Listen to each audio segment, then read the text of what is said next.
Muy buenas tardes, Iglesia 1. Una tarde engañosa. Pensamos que iba a ser más calorcito, ¿no? Yo salí de la casa y había sol, estaba rico, y ahora ya me está dando lata de volverme en moto. Pero es una tarde gloriosa porque podemos reunirnos como iglesia, alabar, glorificar a nuestro Señor. Y glorioso también porque podemos ser alimentados por su palabra. No me dijeron que venía el pastor David, que venía el pastor Jean-Jacques. Esto es una trampa, ¿o no? ¿Cómo va a poner más nervioso al seminarista? Pero esto no se va a quedar así. ¿Ah?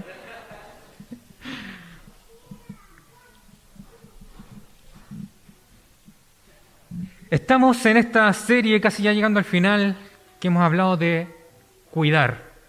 Vimos en primera instancia el cuidado del corazón. Vimos también el cuidado de la comunidad. Y ahora estamos en la última ya patita de esto, donde estamos viendo cómo cuidar nuestro entorno, cómo cuidar nuestro mundo, cómo cuidar también la creación y todo lo que esto involucra, y cómo la palabra del Señor también nos manda a eso. Y mientras preparaba el sermón durante la semana, no pude evitar conectarlo con todos los hechos de violencia que han habido, sobre todo acá en Santiago. Mi esposa es profesora, y la hermana de mi esposa también es profesora. Y mi esposa ha visto en sus momentos de hacer clases momentos muy complejos con alumnas que ella le ha tocado acompañar, en donde han respondido de manera violenta y no aceptan una corrección ni incluso del profesor. De igual manera, mi cuñada es profesora en Pedro Aguirre Cerda, muy cerquita de la población La Victoria, donde sabemos que esta semana se agarraron a balazos, muy cerquita de un colegio, de un jardín, lamentablemente con un chico fallecido. Y esto no es solo acá en Santiago que está ocurriendo, es en todo Chile, donde hemos visto cómo la creación lamentablemente se está viendo afectada por una ola de violencia muy grande. Y esa es la tendencia que hoy día lamentablemente está siguiendo este mundo. No es que esto no haya estado presente antes, la violencia siempre ha estado presente en la historia, pero en este momento pareciera que fuera más efervescente, que fuera mucho más sencillo llegar a enojarse, llegar a tu límite y responder inmediatamente con violencia. Ya no hay la intención de solucionar las cosas con palabras. Y lamentablemente pareciera que la persona que sí se atreve a conversar las cosas, que sí se atreve a buscar una solución pacífica, es menso, es pavo. Y que el que sí se atreve a buscar la solución a través de la violencia y de imponerse a través de eso, es choro y digno de admiración. Y eso se está viendo hoy día en los colegios. Y eso se está viendo, yo sé, porque he conversado con hartos profes, y muchos de ellos están hoy día sobrepasados con este tema sin saber cómo abordarlo, sin saber cómo cuidar de esto, sin saber cómo atender a esta tendencia que se está viendo en el mundo. Muchas gracias.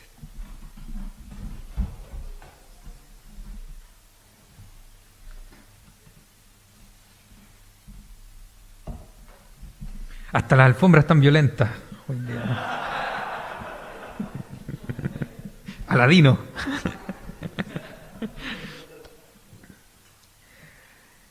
¿Y qué hacer como iglesia ante este tipo de situaciones que vemos que corrompen nuestro entorno? ¿Qué hacer ante este tipo de actitudes pecaminosas que vemos que nos rodean en el día a día? ¿Cómo podemos nosotros hoy día cuidar también de nuestra creación? ¿Cómo podemos ser nosotros testigos? Y ese es el título del sermón de hoy. Seamos testigos. ¿Cómo podemos nosotros ser testigos de Cristo, de su obra, de Dios y de su amor en una creación que pareciera no interesarse por nada? Perdonen que cambie el tema bruscamente, pero también mientras preparaba el sermón, la semana pasada fue el Día de la Mamá. La semana pasada, ¿cierto? Sí, fue el Día de la Mamá. Y típico que salen esas notas periodísticas con los WhatsApp de la mamá, ¿no es cierto? Las frases típicas de mamá. Y yo mientras preparaba este sermón, se me venía a la mente a cada rato una frase típica que mi mamá tenía cuando yo era chico. ¿Y a qué te mandé yo? No sé si su mamá también decía lo mismo o algo similar. ¿A qué te mandé yo? Y era típico en la casa. Mi papá llegaba tipo 6:30 de la tarde a la casa a tomar once. Entonces mi mamá a las 6 de la tarde ya se ponía a preparar las cosas. Y típico que mandaba a mi hermano chico a poner la mesa. Y Héctor a comprar el pan. Y eran las 6 de la tarde, ahí está la plata, vaya a comprar pan. Y yo pescaba la plata, pescaba la bolsa del pan. ¿Se acuerdan que antes había bolsa del pan o no? Sí. Pescaba la bolsa del pan, salía de la puerta y si veía un gato que intentaba atrapar a un pájaro, ahí me quedaba. Oh, increíble, lo atrapará o no lo atrapará. A los 5 minutos mi mamá ya me conocía, así que ella salía, 6:05 de la tarde. ¿Tú qué estás haciendo aquí? No, mamá, mira, es que el gato quiere atrapar el pájaro. ¿Y a qué te mandé yo? A comprar el pan. Ya, pues, vaya. Abría la reja, salía de la casa y veía una araña construyendo su telaraña. A los 5 minutos después salía mi mamá, si ya me conocía. 6:10. ¿Qué estás haciendo tú aquí? Mamá, mira, la araña está construyendo su telaraña. ¿Y a qué te mandé yo? No, pero es que mira la araña. ¿A qué te mandé yo? A comprar el pan. Anda a comprar el pan. Y así se me daba. Hasta que a las 6:30 de la tarde llegaba mamá y papá, la mesa estaba puesta, el agua estaba hervida, y venía llegando yo 6:45, 7 de la tarde. Y el negocio estaba a 2 minutos y era hacia la vuelta de la esquina. ¿A qué te mandé yo? Frase típica de mi mamá. Y mientras estudiaba este texto no se me podía salir de la cabeza. ¿A qué te mandé yo? ¿Vamos al texto? Mantengan abierta su Biblia porque vamos a estar volviendo constantemente a los versículos. Lucas ha comenzado ya su segundo libro. Ha hecho un pequeño resumen de lo que él ha expuesto en el primero, de cómo Cristo fue crucificado, cómo Él cargó con los pecados, cómo Él venció al pecado al morir de manera sin pecado. Al morir sin pecado, Él vence el pecado estando crucificado. Y Él resucita y vence la muerte. Así que Él ahora también muestra cómo Cristo, después de estar resucitado, pasa 40 días con sus discípulos. Y en estos 40 días, cuando ya se acercaba el tiempo en el que Cristo los iba a dejar, entramos al versículo 6.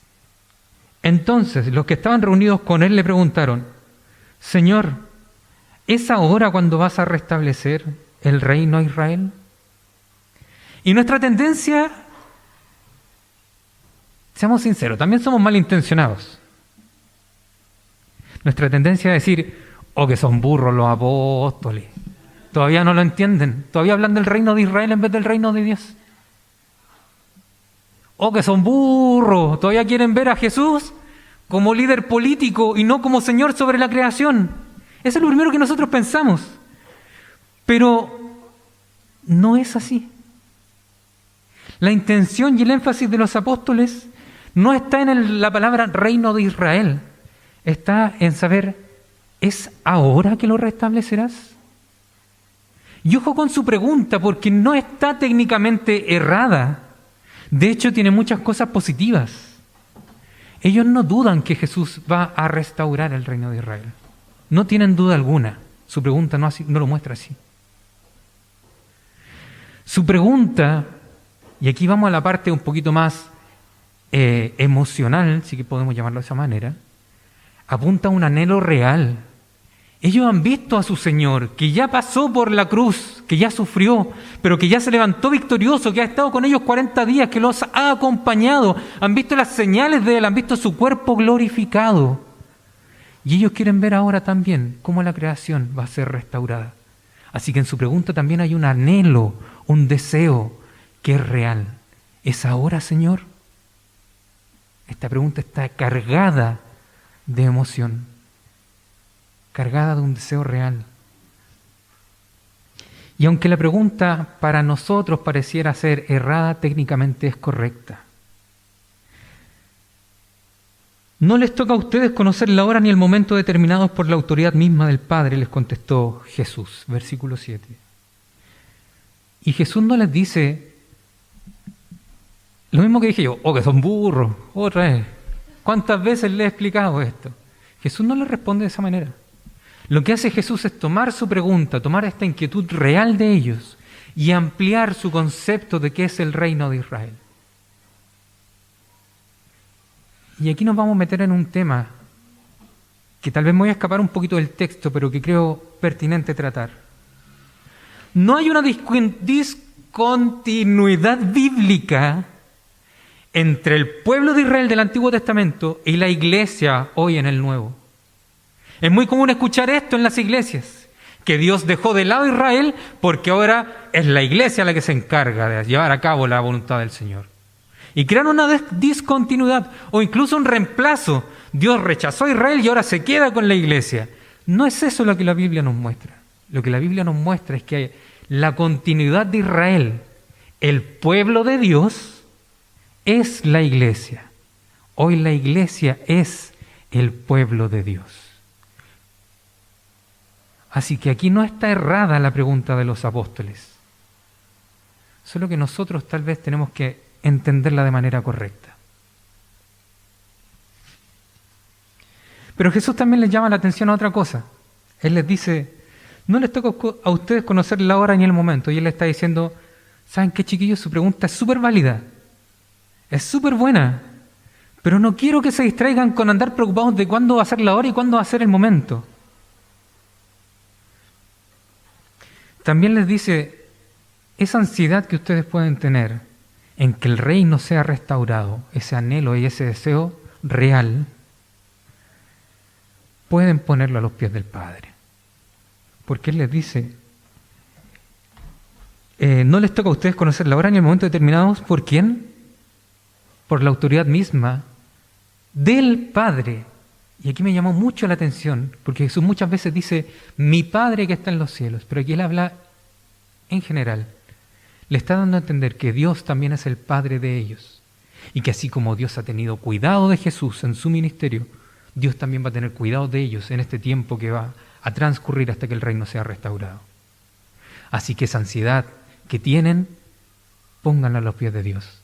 Y esto debe haber sido súper rico para ellos porque debe haberles dado una paz, una tranquilidad súper grande. Dios está en control. Eso es lo que Jesús les está diciendo. Vamos al versículo 8. Pero cuando venga el Espíritu Santo sobre ustedes, recibirán poder y serán mis testigos, tanto en Jerusalén como en Judea y Samaria, y hasta los confines de la tierra. Si Jesús les ha dicho, no es necesario que estén ansiosos y preocupados de eso porque Dios está en control, ahora les está diciendo, de esto sí es necesario que lo atiendan. Ustedes van a ser mis testigos. Y aquí empieza Él a ampliar su concepto de qué es el reino de Dios. En Jerusalén, los discípulos deben haber dicho, obvio, en la ciudad santa donde está el templo del Señor, hay que ser testigos en ese lugar. En Judea, obvio, pues Señor, en la nación santa de donde tú vienes, hay que ser testigos en ese lugar. En Samaria, bueno, sí, son en parte judíos, son como, ya, bueno, ya, lo entiendo.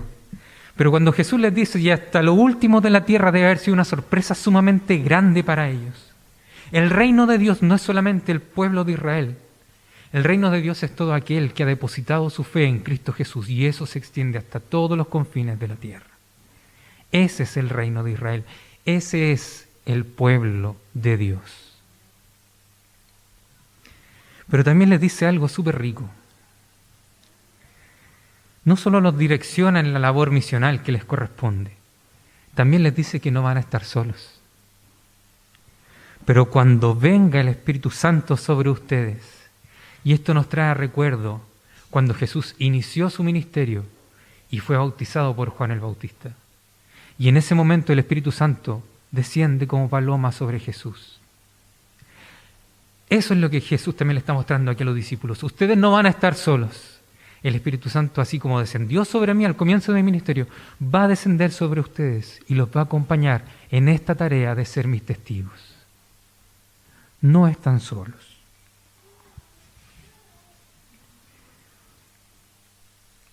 Esta parte a mí me llamó harto la atención también. Bueno, todo me llama la atención, siempre digo eso. Yo creo que ya perdió el poder de impacto esa frase con ustedes. Ya están acostumbrados.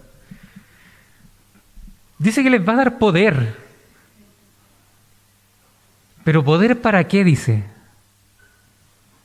Para ser testigos. Y nosotros muchas veces, ¿qué hacemos? Señor, tú me llamaste a ser cabeza y no cola, así que en este momento tengo poder sobre, no sé, y ahí inventamos cualquier tontera.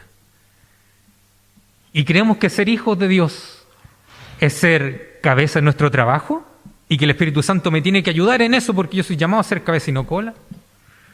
O que tengo que ser un ganador en mis negocios porque tengo el poder de Dios sobre mí.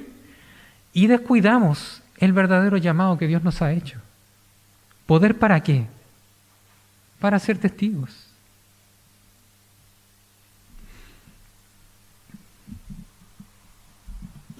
Vamos al versículo 9.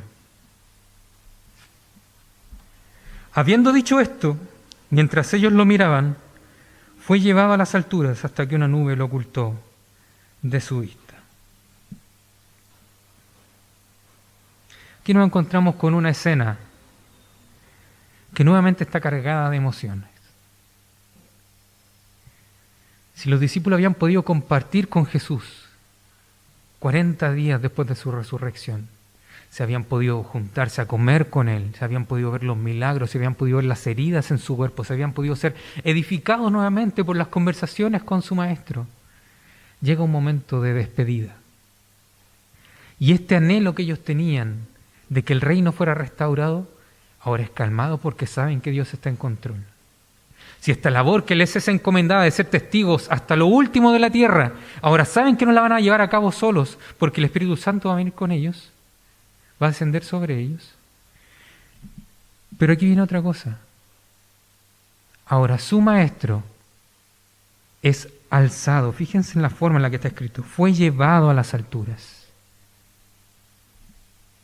Entendemos que por Dios Padre, porque el ministerio de Cristo aquí ya estaba completo. Él había consumado su obra y Él en este momento ya le había entregado la posta a su iglesia. Chiquillos, ahora es labor de ustedes ser mis testigos. Y Cristo es alzado. Y hay un momento de despedida entre los apóstoles o entre los discípulos y Jesús.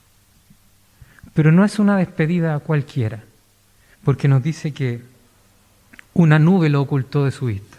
Y esto nuevamente nos lleva a lo que los evangelistas habían escrito en sus evangelios, valga la redundancia. Cuando ellos habían visto nubes anteriormente, eran nubes que ocultaban la gloria del Señor. Y esa era la idea que ellos tenían.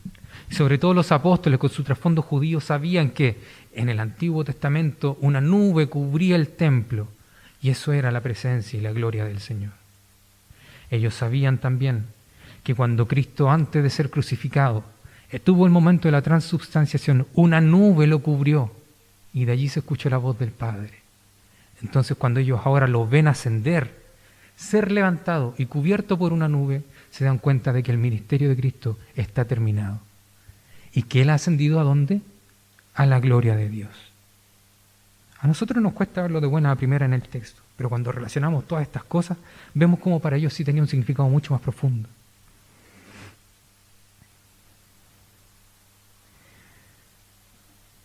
Vamos al versículo 10. La primera parte. Ellos se quedaron mirando fijamente al cielo mientras Él se alejaba. Hay autores que dicen que aquí los apóstoles probablemente se quedaron abobados, sin saber cómo reaccionar. Como cuando nosotros decimos así como, ¿y ahora qué? Eso es lo que muchos autores describen con esta escena. Ellos se quedaron mirando fijamente al cielo mientras Él se alejaba. Pero esta escena en verdad describe esa emoción que yo les decía. Una despedida para la cual tal vez ellos no se sentían preparados, pero que sabemos que Cristo ya les había encargado. Chiquillos, ustedes sean mis testigos. Mi labor ya está consumada. Vamos ahora sí, hasta el final del texto. De repente se les acercaron 2 hombres vestidos de blanco que les dijeron: Galileos, ¿qué hacen aquí mirando al cielo? Este mismo Jesús que ha sido llevado de entre ustedes al cielo vendrá otra vez de la misma manera que lo han visto irse.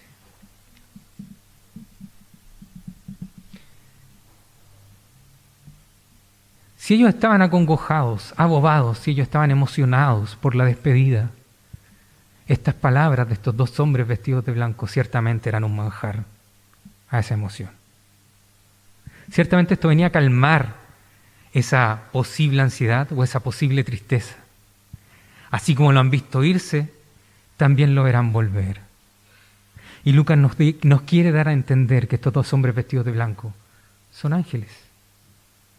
Él asimismo lo ha descrito en su evangelio anteriormente, cuando dice que las mujeres fueron a la tumba de Jesús y 2 varones de vestiduras resplandecientes se les aparecieron y les dieron el mensaje. Y ojo con eso, porque que sean 2 tiene un significado súper fuerte. En el Antiguo Testamento era el mínimo necesario para que se presentaran como testigos válidos. Así que aquí también el hecho de que 2 varones vestidos de blanco se presenten y den testimonio de que así como lo han visto irse, lo verán volver, significa que hay un testimonio real de que Él va a volver. Y si lo relacionamos a estos 2 varones que habían dicho, ha resucitado, vayan a verlo a Galilea, entonces no podemos tener dudas de que esta promesa que ellos han hecho también se va a cumplir. Si la primera se cumplió, que Cristo había resucitado, ¿por qué no se va a cumplir la segunda? Este testimonio es real. Así que Lucas nos muestra a través de estos versículos que desde su perspectiva, Cristo va a volver. Eso es una realidad. Aquí Lucas no está hablando en sentido figurado, no está haciendo una metáfora. De hecho, cuando nosotros decimos al recitar el credo que Jesús está sentado a la derecha de Dios Padre Todopoderoso, no lo decimos en un sentido figurado ni en un sentido metafórico. Nosotros lo decimos en un sentido literal.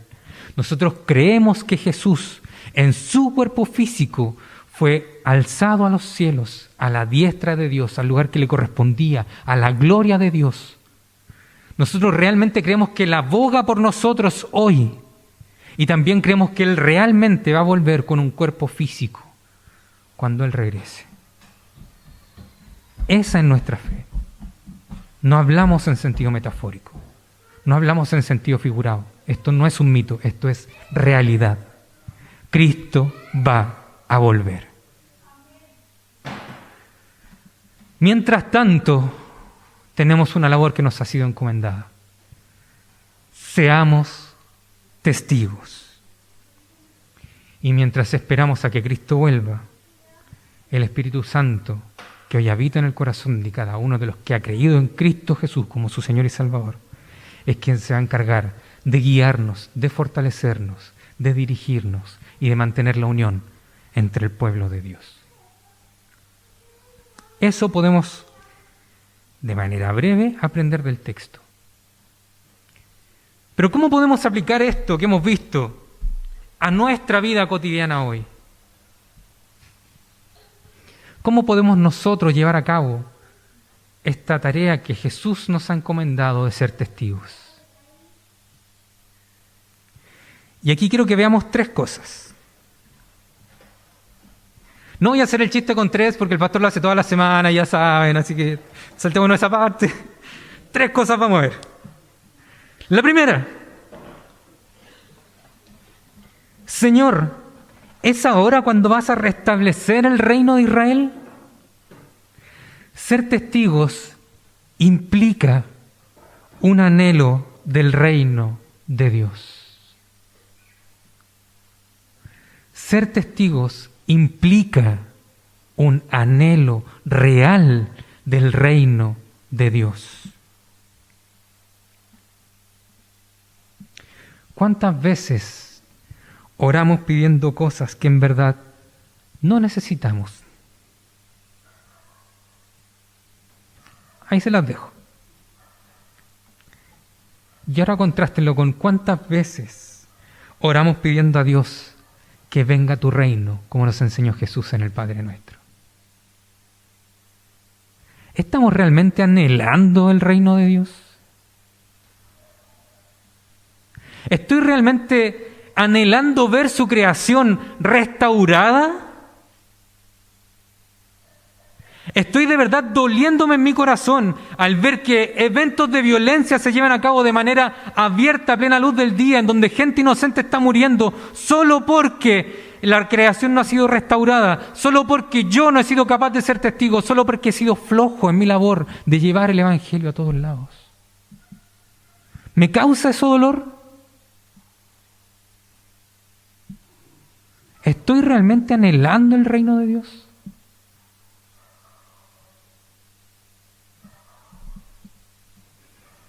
¿Estoy anhelando que Cristo vuelva?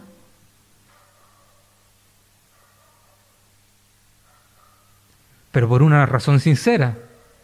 Porque es súper fácil decir, Señor, estoy cansadísimo, por favor, vuelve pronto. Señor, ya no aguanto más en mi trabajo, por favor, vuelve pronto. Todos lo hemos dicho, yo me incluyo. ¿Hasta cuándo, Señor? ¿Por qué no vuelves pronto? Pero ¿saben qué? No es un sincero anhelo del reino de Dios lo que está viendo en mi corazón en ese momento. Es simplemente una manifestación más de mi egoísmo, de mi comodidad. Es simplemente que no estoy nuevamente atreviendo a ser testigo, anhelando el reino de Dios. Si realmente anheláramos el reino de Dios, frases como esa, ¿hasta cuándo, Señor? ¿Por qué? Vuelve pronto, no brotarían de nosotros. Por lo menos no desde ese corazón egoísta. Porque si realmente anheláramos el reino de Dios, lo que querríamos es ver a nuestro Señor gobernar sobre su creación. Eso es anhelar el reino de Dios.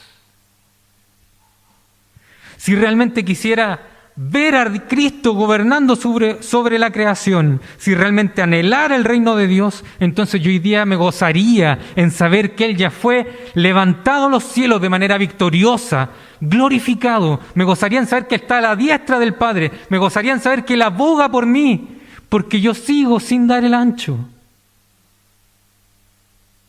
Si yo realmente anhelara el reino de Dios, habría gozo en mi corazón. Me dolería ver el pecado, obviamente, pero me gozaría en saber que Cristo ya venció.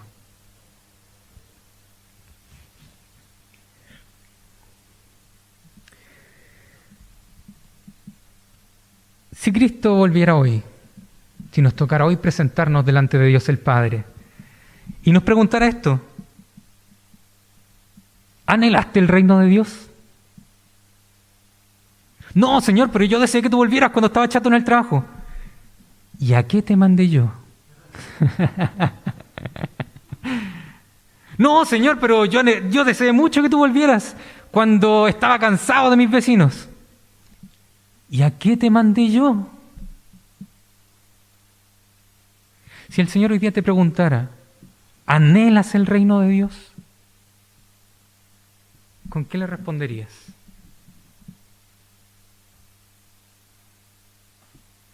¿Y a qué te mandé yo?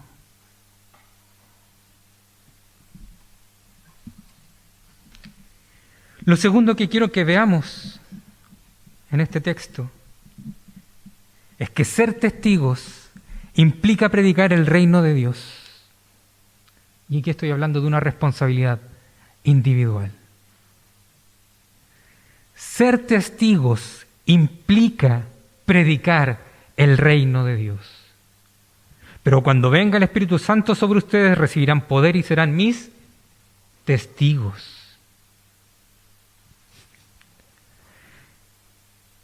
Y aquí no podemos hacer esa dicotomía que lamentablemente en la historia de la Iglesia la hemos visto muchas veces. Palabras versus obras. El Evangelio no es dicotómico, y eso lo veíamos la semana pasada. Palabras y obras van de la mano. Yo necesito predicar el Evangelio con mis palabras. Necesito hacer una proclamación verbal del Evangelio. Necesito hablar de Cristo. Necesito hablar de cómo mis pecados fueron perdonados y cómo hay también perdón para aquel que deposita su fe en Jesús. Necesito hacer eso. Pero ojo con esto, porque lamentablemente hemos pensado que predicar el Evangelio es prácticamente aprendernos un discurso de memoria. Y eso es un error. Hemos caído en que el evangelizar sea prácticamente hacer una campaña política, como si presentáramos un candidato. Y eso es un error. Y por otro lado, no puedo solamente llegar con palabras, tiene que ser acompañado con mis obras. Porque eso es lo que nos muestra Santiago, ¿no? Fe y obras van de la mano. Entonces, ¿por qué en el evangelismo irían separados? Debo cuidar de mis obras, debo cuidar que mis obras acompañen mi predicación, no solo cuando esté evangelizando, porque lamentablemente también caemos en eso. Llevamos el platito de comida, se lo pasamos a la persona, oramos por ella y creemos que con eso estamos listos, cumplí. Pero tus obras deben reflejar la gloria de tu Señor y tu fe en tu Creador todo momento, no solo cuando estés haciendo evangelismo. Incluso tus tiempos de soledad deben ser acordes a cómo se comporta un testigo. Y mucha atención con esto, porque tus palabras no reemplazan tus hechos. Y tus hechos no reemplazan tus palabras. No basta con que sepas una manera muy bonita de predicar el Evangelio. Si tus obras no son acordes a esto, no estás siendo un correcto testigo. Y no importa que hagas muchas buenas obras, no importa que muestres mucha misericordia, no importa que estés dispuesto a dar tu cuerpo para ser quemado. Si no estás predicando a Cristo, no estás siendo un correcto testigo.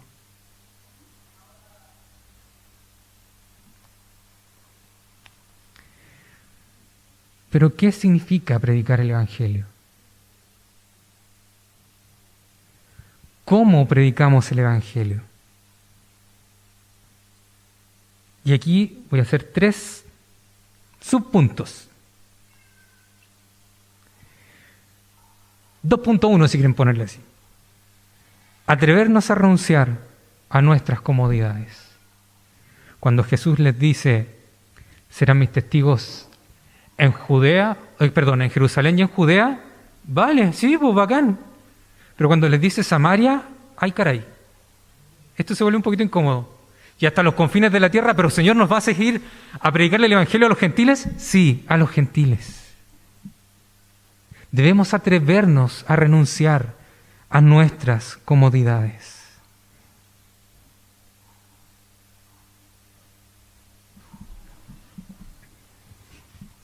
Segundo subpunto, debemos atrevernos a perdonar. Entre judíos y samaritanos también habían cierto grado de conflicto, ciertos roces ahí entre medio. Así que para que los discípulos fueran a Samaria, ellos tendrían que aprender a perdonar a los samaritanos. ¿Cuántas veces hemos permitido que el perdón estorbe en nuestra predicación? ¿Cuántas veces hemos permitido que el perdón y las raíces de amargura que puedan haber en nuestro corazón nos impidan llevar una palabra a nuestro hermano que está dolido, a un corazón que está afligido, a alguien que necesita oír de Cristo? Atrevámonos a renunciar a nuestras comodidades y atrevámonos también a perdonar, porque eso también es ser testigos. Y un tercer subpunto, ¿cómo predicamos el Evangelio? ¿Qué es necesario? Es necesario estar dispuestos incluso a morir. Testigos, la palabra en griego es martures, de donde viene mártir, que se asemeja mucho más a nuestro concepto de esta persona que es capaz de dar su vida, ¿no es cierto?, por defender lo que es correcto. ¿Estamos nosotros dispuestos a morir por Cristo? ¿Estamos nosotros dispuestos a morir por ser sus testigos? Y aquí me acuerdo de una predicación que hizo el presbítero Gerson hace como 3 años atrás, que no se me olvidó nunca, qué bueno que no está presente. Que si no... ¿Se acuerdan una vez que él llegó y dijo, también predicando de algo similar, dijo, imagínense si alguien entrara en este momento a la iglesia con una metralleta y nos apuntara a cada uno de nosotros y nos dijera, niega a Jesús o te mato. ¿Cuántos de nosotros estaríamos dispuestos a morir por el nombre de Jesús? Levanten su mano. ¿Cuántos estarían dispuestos a morir por el nombre de Jesús? Poquitos. Qué pena. ¿Ah? Él hizo ese ejercicio. ¿Cuántos de aquí estarían dispuestos a morir por el nombre de Jesús? Y todos levantamos la mano y creyéndonos bacanes. Sí, Señor, te doy mi vida. Y él dijo, ¿saben qué? Eso es fácil, po.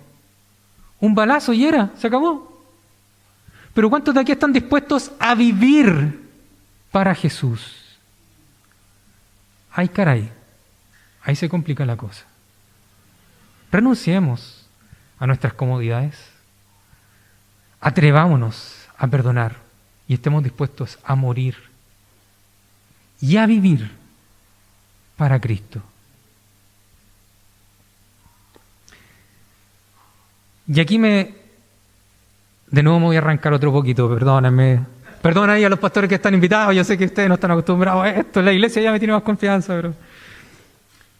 Yo sé que hay un desafío súper grande en la sociedad que estamos hoy día, esta sociedad posmoderna, donde realmente no nos interesa si las cosas se contradicen. Da lo mismo si lo que creo es contradictorio, si se sostiene ante una evaluación lógica o no, da lo mismo. Mientras a mí me acomode, está bien. Y eso nos presenta un desafío súper grande. ¿Cómo les predico el Evangelio a ellos entonces? ¿Cómo les predico? ¿Cómo llego con la palabra y cómo llego con la obra hasta ellos para que ellos puedan conocer de Cristo? ¿Cómo predico el Evangelio en una sociedad posmoderna?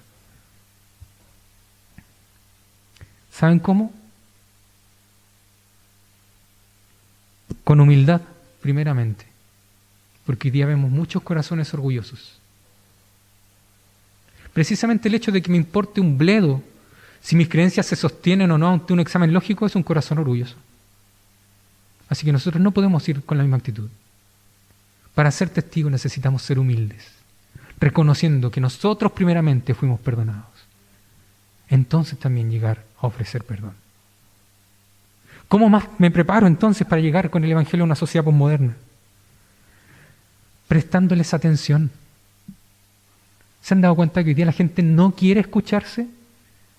Que de hecho por eso hay tantos actos de violencia tan cotidiana, porque ya no tienes la intención de resolver las cosas con palabras. No quiero prestarte atención, no me importa lo que tengas que decir. Mientras antes se solucione esto, mejor. Qué pena. Qué lamentable. Pero si nosotros nos atreviéramos a prestarle atención a las personas, marcaríamos un cambio súper grande. Si aparte de eso nos mostráramos humildes delante de ellos. ¡Wow! Eso es algo que hoy día escasea en el mundo. Y es algo que nosotros tenemos a la mano, porque lo hemos aprendido de nuestro mismo Señor. Con respeto. Hoy día la gente tampoco se respeta. Si nosotros nos atreviéramos a respetar, si cuando en el súper le pasamos a pegar a alguien con el carrito, oh, por favor, discúlpeme, no fue mi intención. Con un ejemplo tan sencillo como eso, con un acto tan sencillo como eso, ya marcaríamos una diferencia. Y eso ya haría que nuestra predicación llegara de otra manera. Y con compasión. Hoy día pareciera que el mundo es solamente para los fuertes. El débil tiene que morirse, pues si es débil. Pero esa no es la actitud correcta que nuestro Señor nos enseñó. Seamos compasivos, seamos respetuosos, prestemos atención y a la vez seamos humildes. Con esas 4 cosas te aseguro que puedes llegar a predicar el Evangelio a una sociedad posmoderna. Que tus obras acompañen tus palabras y que tus palabras acompañen tus obras.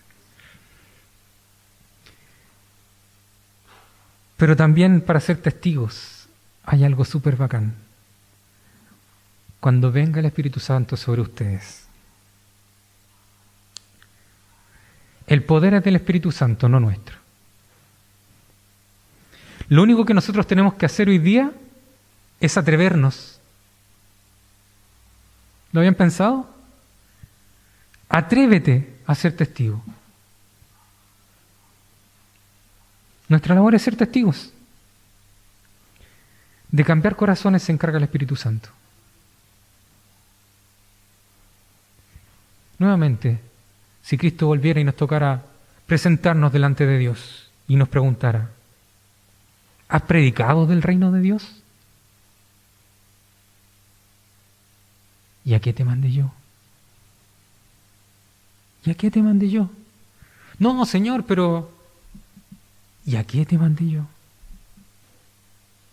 Ser testigos implica predicar el reino de Dios. Y en tercer y último lugar, ser testigos implica vivir conforme al reino de Dios. Ser testigos implica vivir conforme al reino de Dios. Ellos se quedaron mirando fijamente al cielo mientras él se alejaba. Galileos, ¿qué hacen aquí mirando al cielo?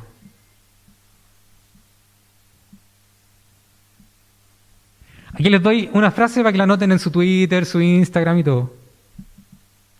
Debemos vivir mirando al cielo, pero recordando que nuestros pies están en la tierra.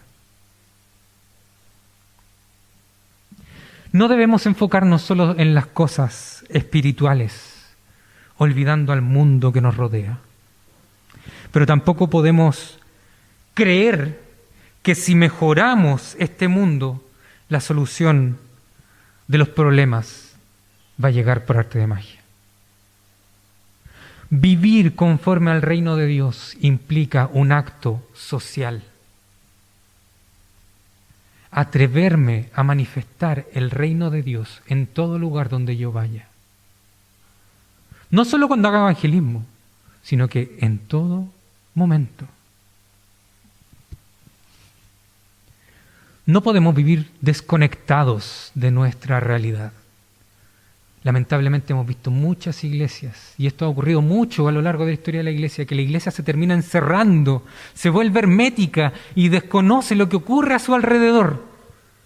Si quieres ser un real testigo, tienes que vivir para el reino de Dios, y eso implica que tienes que involucrarte en la sociedad que te rodea. No podemos vivir desconectados de la realidad.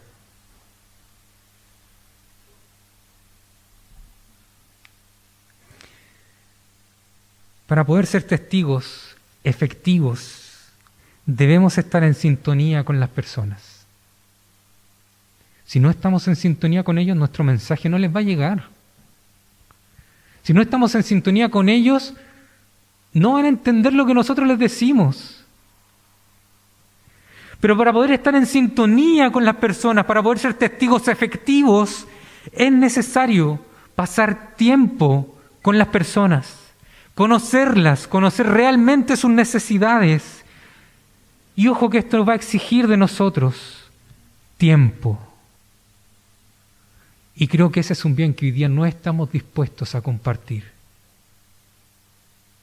Nuestra sociedad individualista nos llama a pasar el menos tiempo con la gente que no quiero pasar posible.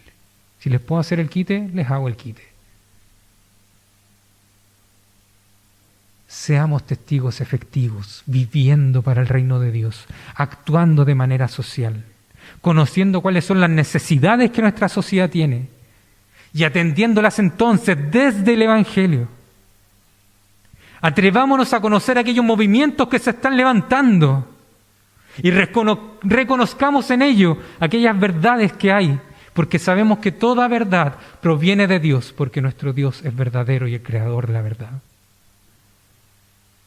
Entonces atrevámonos a conocer nuestra sociedad, a identificar las verdades y esas verdades a apoyarlas, pero desde el Evangelio, desde la palabra de Dios.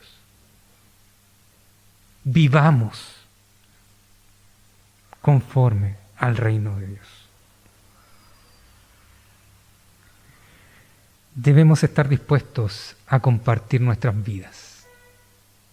No solo por Instagram, no solo por Facebook, debemos estar dispuestos a compartir realmente nuestra vida, a abrir nuestra casa, incluso a aquella persona que pareciera no simpatizarme tanto. Vivamos para el reino o conforme al reino de Dios. Hay una frase de Bavinck que me gustó harto. No es posible ser cristiano en casa y entregar el mundo a nuestro alrededor a la influencia destructiva del pecado. Porque lamentablemente muchas veces caemos precisamente en eso. Creemos que mientras mi casa esté bien, el resto maní. Pero eso es precisamente no ser testigos. Mi casa está bien, gloria al Señor. Pero si mi casa está bien, entonces también debo preocuparme de aquellas cosas a las que tengo a mano socialmente, de mi comunidad, de mis vecinos, de mis hermanos de la iglesia. Entonces, buscar también el bienestar de ellos, vivir conforme al reino de Dios.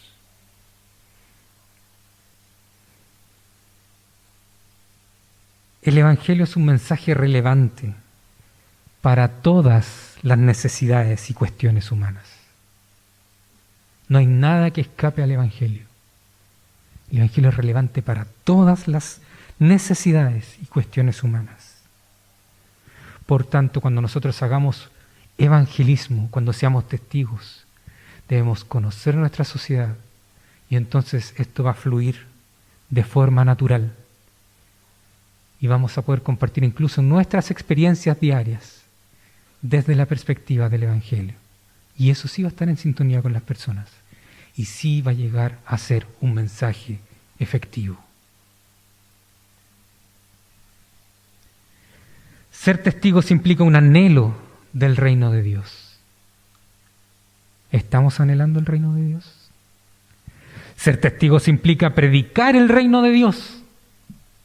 ¿Estamos predicando del reino de Dios, tanto de palabras como de obras? Ser testigos implica vivir conforme al reino de Dios, involucrarnos en la sociedad y presentarles el Evangelio en una forma en la que ellos sean capaces de comprenderlo en su idioma. ¿Estoy viviendo conforme al reino de Dios?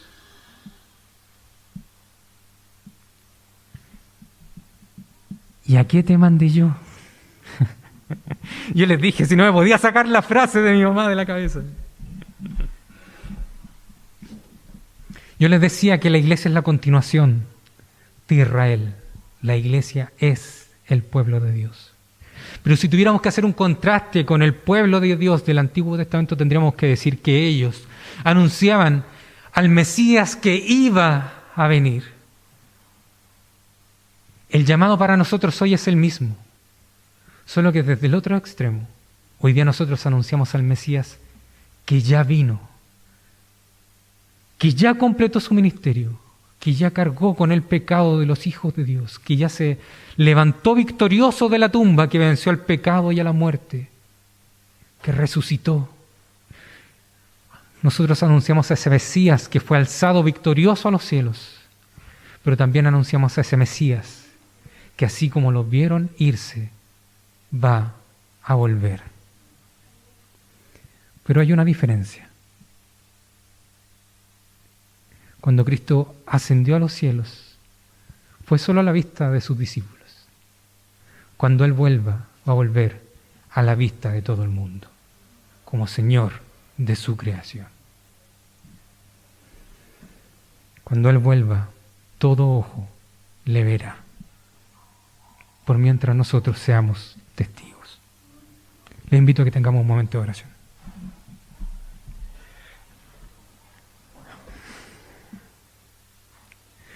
Buen Dios y Padre Celestial, te agradecemos, Señor, porque grande ha sido tu misericordia para con nosotros, Señor. Porque sinceramente no te hemos anhelado, no hemos anhelado tu reino, porque no hemos sabido ser testigos de ti, Señor. Porque en muchas ocasiones que hemos tenido la oportunidad de compartir de Cristo, no lo hemos hecho por vergüenza, por flojera, Señor. No lo hemos hecho porque no nos hemos atrevido a perdonar, no nos hemos hecho porque hemos preferido o priorizado nuestra comodidad. Señor amado, ten misericordia de nosotros. Te pido que por favor nos fortalezcas con tu Santo Espíritu, que nos ayudes a confiar en ti, Señor. Que nos ayudes a predicar tu evangelio, mi Dios amado, en todo lugar. Que nos ayudes a vivir, Señor amado, conforme a tu evangelio. Que nos ayudes, Señor amado, a ser testigos de Cristo en esta creación. Ayúdanos, mi Dios, a amar como tú amas, a tener misericordia y compasión como tú tienes misericordia y compasión. Ayúdanos a confiar en tu Santo Espíritu y en el poder de Él para transformar corazones. Y ayúdanos, Señor, a atrevernos a hablar de Cristo Jesús, a atrevernos a vivir para Cristo Jesús. Cuida de nosotros, por favor, y fortalécenos en esta labor. Y ayúdanos también, mientras esperamos que nuestro Señor regrese, a ser guiados por el Espíritu Santo. Ten misericordia de nosotros, Señor. Te lo pido todo en el nombre de Cristo Jesús, nuestro Señor y Salvador. Amén. Mis hermanos, que el Señor les bendiga.